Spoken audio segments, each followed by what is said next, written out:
Language is a funny thing. Without it, communication just wouldn't be the same. Yes, it would be possible, but let's face it, language holds us together. There are over 6,000 different languages in the world today. And even with those thousands of languages, the meaning is still not just in the words. The meaning is in the people and the culture.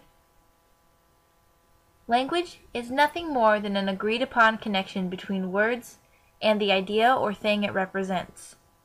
For example, if the inventor of shoes decided they should be called feetsies instead, and his peers all agreed with it, today we would all be walking around wearing feetsies, and no one would know what shoes were.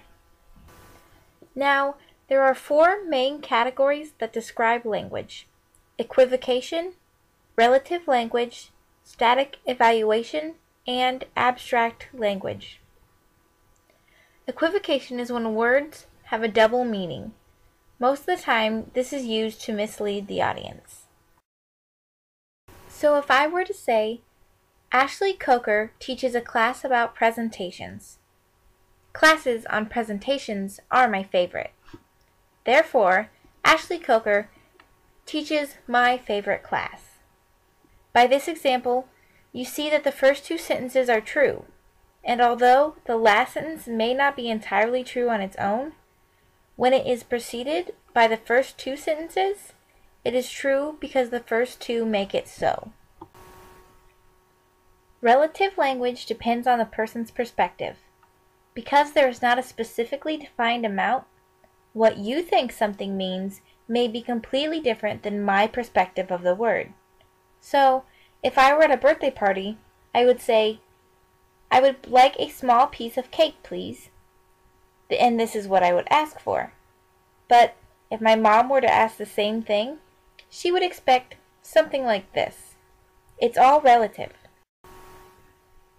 Static evaluation is when you view people as not changing. After the first impression, you always view them as reliable or a slacker. So, if this was your first impression of Joe, you probably wouldn't trust him to keep your report nice and clean in the future. But if Chuck here were to greet you like this upon first meeting him, you would see him as the guy to go to if you needed something done. Abstract language includes things such as euphemisms. A euphemism doesn't enhance the meaning of a word, but it makes it sound better. For example, if your boss is going to fire you, he may not just say, "You're fired." Instead, he would use the phrase, "We're letting you go." We all know language is a very important part of our lifestyle, but it's astonishing some of the impacts language has on us. For instance, your name can change your whole outlook on life. Names can change your perspective on people around you. Just because you know a Sue who you're not very fond of, the next Sue you meet probably won't instantly gain your trust, solely based on her name. Also, more often than not, names that are harder to pronounce are often overlooked when employers are hiring. However, in the workplace, women who hyphenate their last name tend to get more respect. I get lots of compliments on my name because it's so unusual.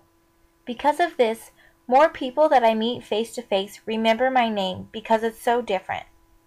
Now, I couldn't imagine growing up as a Brittany or a Sarah since they're such common names. With all the different interpretations of meaning in language, there are a few downsides to it. A lot of people have a hard time understanding the meaning in different contexts. This leads to miscommunication. Because of all the different languages and dialects, words alone are not the best form of communication. The best way to communicate is through a combination of words, text, body language, and tone. But in the end, no matter how you choose to communicate, language is what helps bring us together.